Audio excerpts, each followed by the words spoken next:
Dans beaucoup de législations en Afrique, on se plaint, on dit, ah ben tenez, on est arrivé dans un chantier, depuis le maître de chantier jusqu'au creuseur de trous, c'est des Chinois. Pas plus de 7% de cadres étrangers. Et dans les cadres, on comprend tout le monde. Donc, quand on ira sur un chantier, quand on viendra compter le nombre de travailleurs, si on en a 100, il faudrait qu'il y ait 93 nationaux. Et nous aussi, on a eu ce problème-là, où certaines personnes même nous conseillent de mettre un Européen dans le cabinet, au moins qu'il y ait un Européen pour que ça soit attractif et que ça rassure les clients. Voilà où on doit, jusqu'où on doit arriver. On fait plus confiance aux Européens qu'aux Africains.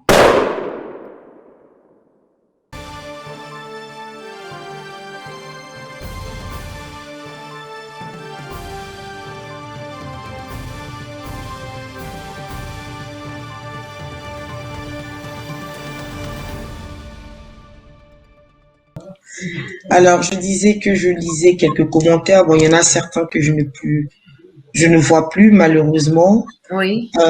J'aurais dû prendre note, je m'en excuse.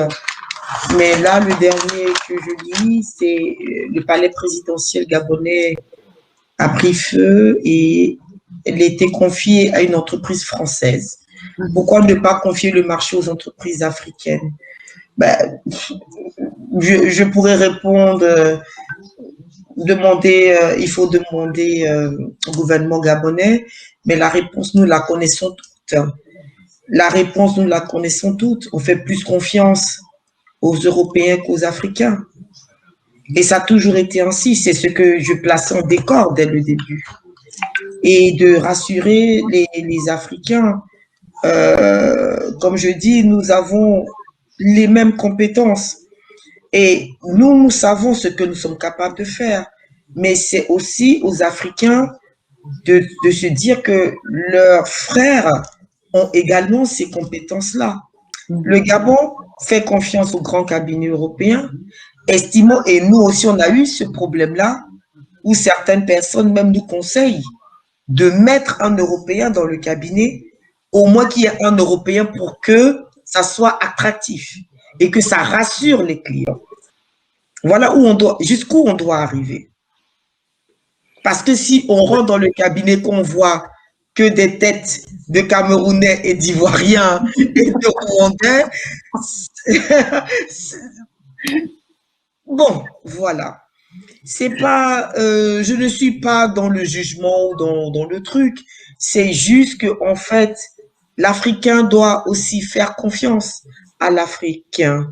Après, c'est vrai qu'il y a eu des déceptions auparavant. C'est vrai que même dans les investissements dont nous parlons, combien de personnes sont restées ici en Occident, ont économisé beaucoup d'argent, ont expédié, ont fait confiance en leurs propres faits pour faire des maisons, pour faire des entreprises et tout, et jamais ça n'a abouti. C'est vrai en fait que l'Africain a du mal aujourd'hui à faire parce que les expériences passées sont désastreuses. Ça, on le comprend. On a même plus confiance à dire, si je le confie à l'Européen, il gérera mieux mon dossier que mon propre frère africain parce qu'il estime que je suis africain, donc il méprisera le dossier. Mais je peux dire que quand même, des années sont passées, beaucoup ont compris aussi le mécanisme. Et si nous voyons tous ces sites, Madame Kawaya, nous avons plusieurs fois fait des missions ensemble. Quand on voit des sites comme Consommons Africain, comme toute vitrine africaine, c'est pour nous mettre en avant aussi et de dire qu'également, nous pouvons le faire. C'est triste d'arriver à ça, mais ce n'est pas grave. Vous savez, on a tellement courbé le dos que finalement, on a du mal à se relever. Mais certains n'acceptent plus de courber le dos. Donc, c'est juste dans cette démarche que nous sommes. Ça ne prendra pas aussi longtemps que prévu parce que beaucoup ont déjà compris. C'est juste que nous, maintenant, nous devons nous positionner pour dire que votre vision est aussi la nôtre. Donc, vous pouvez venir vers nous et nous allons nous satisfaire au maximum de nos capacités. Voilà un peu la démarche qui doit être entreprise. Merci beaucoup. Nancy, si vous permettez, je vais très très légèrement revenir sur la réponse de Marie-Paul à propos du palais présidentiel du Gabon. Nuancer un tout petit peu en disant simplement que pourquoi est-ce qu'on choisit un cabinet européen? C'est parfois liées aux exigences des bailleurs de fonds. Hein. C'est parfois les exigences des bailleurs de fonds. Et c'est effectivement des éléments que nous, des éléments de langage, des éléments que nous pouvons toujours suggérer à l'entrepreneur. Que si on l'a donné à une entreprise française, parfois c'est des questions de coopération, parfois c'est des questions d'origine du financement, et parfois c'est le cahier de charge. Donc c'est tous ces éléments qu'il faudrait voir. Si on demande d'avoir, par exemple, je sais pas… Mettez fin gang. Il y a un moment, il faut oser. Je suis d'accord qu'il y ait des bailleurs de fonds, mais également, il y a un pays, par exemple, comme la Guinée, d'accord, qui aujourd'hui, bon, peut-être des faits historiques, hein, peut-être vous pouvez me dire ça, et tout, qui, par exemple, elle, ne fera pas appel à des entreprises françaises. D'accord? C'est vrai qu'elle aura peut-être des financements d'autres pays, certes, mais elle aura confiance déjà à ses partenaires africains. Donc, si un pays est capable de le faire, pourquoi pas les autres? Je ne dis pas le contraire, Marie-Paul. J'explique simplement pourquoi est-ce qu'on peut être dans ce genre de cas de figure.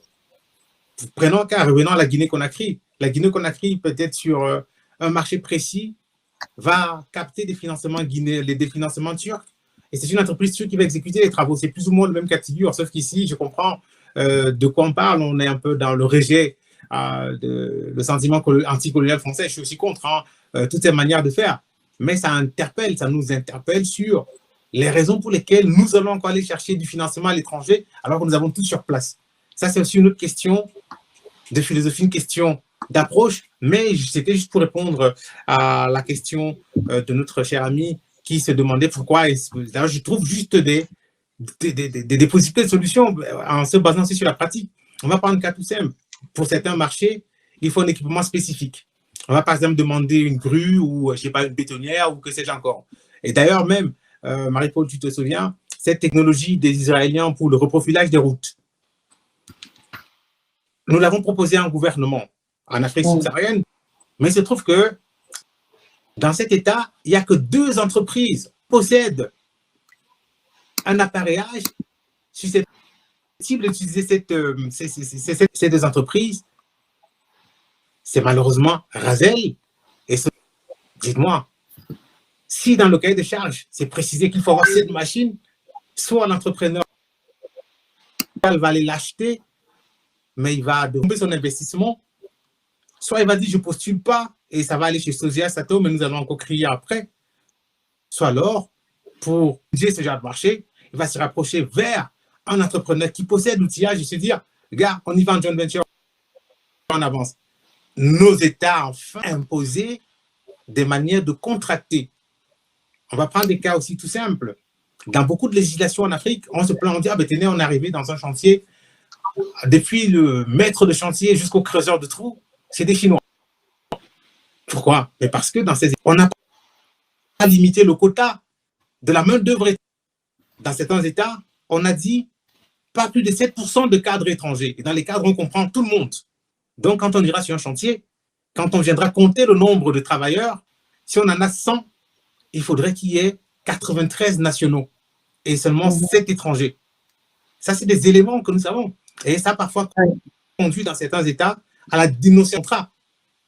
Et on va dire, oh, ben tenez, tel président est contre tel État européen parce qu'il a dénoncé un chantier. Mais non, c'est simplement parce qu'on a l'application plus récente de la loi. C'est aussi un cas de la caractérise dans certains États. Donc, voilà, ce cas de laxisme, nous profitons donc pour le dénoncer. Absolument. Parce que, en fait, pour ceux qui veulent entreprendre, pour ceux qui sont là, eh ben voilà, investissez aussi dans les grues, investissez aussi pour que nous n'ayons pas à aller, en fait, chez les Turcs, chez les autres, parce que la Turquie n'a pas toujours été aussi à ce niveau-là. Ils ont travaillé dur et ils sont arrivés aujourd'hui, ce sont eux qui prennent les marchés de construction, etc., etc.